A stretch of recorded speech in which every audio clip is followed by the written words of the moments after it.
Cockroach Janata പാർട്ടിയാണ് ഇപ്പം തരംഗം. കേരളത്തിലൊക്കെ വലിയ പ്രതീക്ഷയാണ്. കേരളത്തിലെ മാപ്പറുകളൊക്കെ പറയുന്നത് കോക്രോച്ച് ജനതാ പാർട്ടിയുടെ വലിയ സംഭവമാവും. നേപ്പാൾ മാതൃകയിൽ ജൻസികൾ തെരുവിലിറങ്ങും, നരേന്ദ്രമോദി ഇവിടുന്ന് ഒളിച്ചോടേണ്ട അവസ്ഥയുണ്ടാവും എന്നൊക്കെയാണ് പ്രതീക്ഷിക്കുന്നത്. ഡോക്ടർ അരുൺകുമാറൊക്കെ പറഞ്ഞത് അങ്ങനെയാണ്. അദ്ദേഹത്തിൻ്റെയൊക്കെ സ്റ്റേറ്റ്മെന്റ് കേട്ടാൽ തോന്നി ഇപ്പോൾ ഇവിടെ വലിയ വിപ്ലവം ഉണ്ടാവും എന്നുള്ളതാണ്.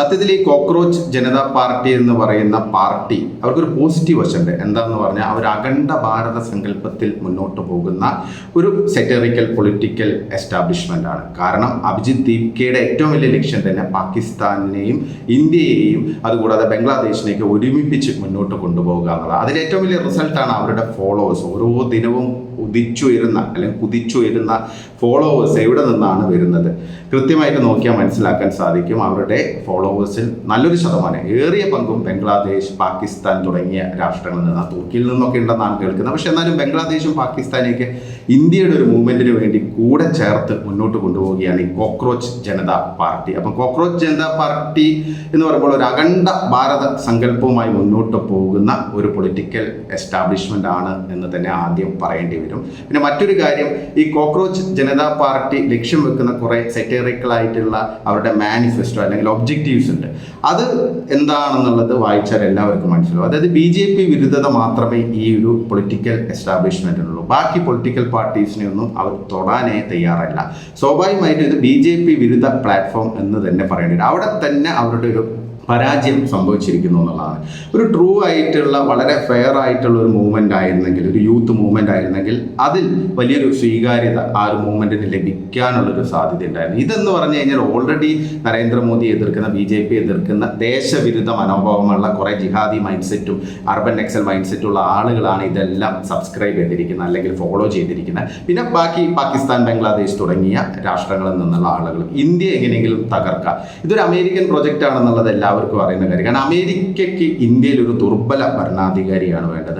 അവർ പാകിസ്ഥാനിൽ എങ്ങനെയാണ് ഇടപെടുന്നത്, ബംഗ്ലാദേശിൽ എങ്ങനെയാണ് ഇടപെടുന്നത് എന്നുള്ളത് നമുക്കറിയാം. അപ്പോൾ അവർക്ക് ഇന്ത്യയിൽ കടന്നു കയറണമെങ്കിൽ ഏറ്റവും വേണ്ടത് അവർക്കൊരു ദുർബലനായ ഭരണാധികാരിയെ പ്രധാനമന്ത്രി പദത്തിൽ എത്തിക്കുക എന്നുള്ളത്. രാഹുൽ ഗാന്ധിയാണ് അവരുടെ ഏറ്റവും നല്ല ചോയ്സ് എന്നുള്ള കാര്യത്തിൽ സംശയമില്ല. പക്ഷേ രാഹുൽ ഇല്ലെങ്കിൽ അവർ മറ്റു ഓപ്ഷൻ നോക്കും. കെജ്രിവാൾ ആയാലും അവർക്ക് കുഴപ്പമില്ല. അപ്പം അതുകൊണ്ട് ഈ അഭിജിത്ത് ദീപ്കെ ബോസ്റ്റണിൽ ഇരുന്നാണ് ഇന്ത്യയിലെ ജൻസികളോട് കലാപത്തിന് ഇറങ്ങാനും ജീവൻ വെടിയാനൊക്കെ പരോക്ഷമായ ആഹ്വാനം ചെയ്യുന്നത്. മൂപ്പര് വളരെ നല്ല രീതിയിൽ സേഫ് ആയിട്ടാണ് ജീവിക്കുന്നത്.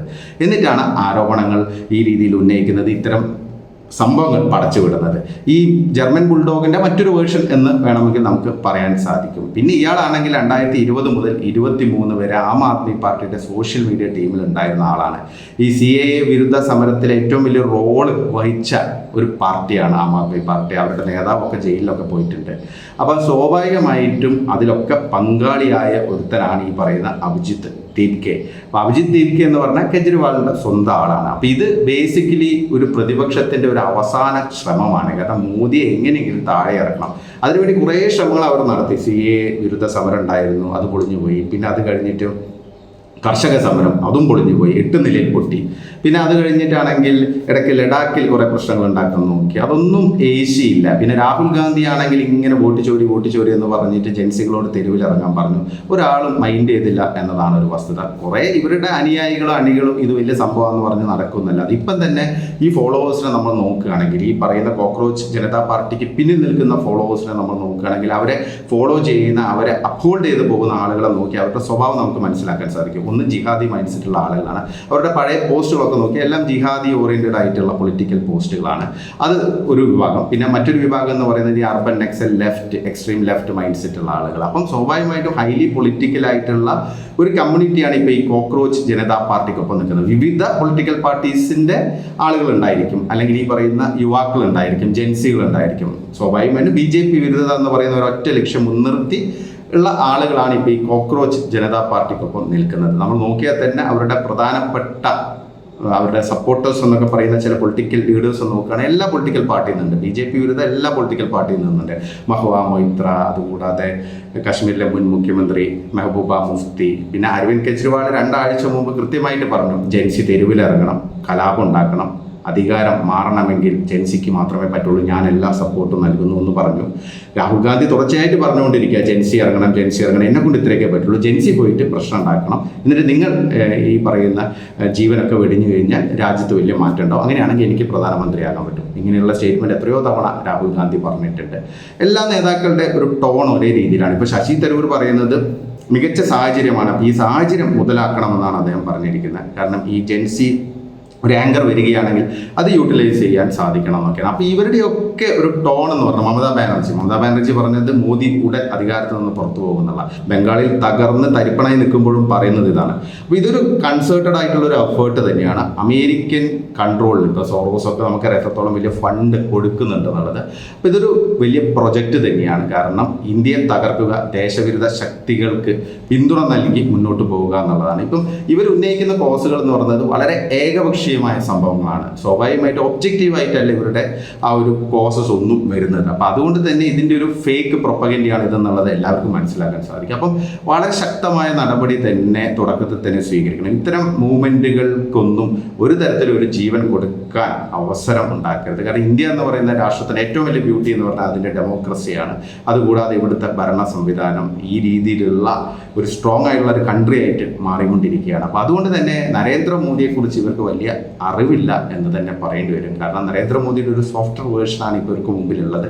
ഒരു കരുത്തനായ ഭരണാധികാരിയാണ് ഇന്ത്യ ഭരിക്കുന്നത്. വെറുതെ പാറ്റകൾ അലമ്പാക്കിയാൽ എന്തായാലും ഹിറ്റ് അടിച്ച് എല്ലാത്തിനും ഇല്ലാതാക്കും എന്നുള്ള കാര്യത്തിൽ ഒരു സംശയവും വേണ്ട. പിന്നെ ഇന്ത്യൻ ആർമിയെക്കുറിച്ചും ഈ പറയുന്ന കലാപത്തിന് ഇങ്ങനെ മുട്ടി നിൽക്കുന്ന ആളുകൾ ചിന്തിക്കുന്നത് നല്ലതാണ്. കാരണം ഇന്ത്യയാണ്, പാകിസ്ഥാനോ ബംഗ്ലാദേശോ നേപ്പാളല്ല. ഇന്ത്യൻ ആർമിയെക്കുറിച്ച് കൂടുതൽ പറയേണ്ട ആവശ്യമില്ല. ഇനി ഇതെല്ലാം കഴിഞ്ഞ് മറ്റൊരു സംഘടന കൂടിയുണ്ട്, രാഷ്ട്രീയ സ്വയംസേവക സംഘം.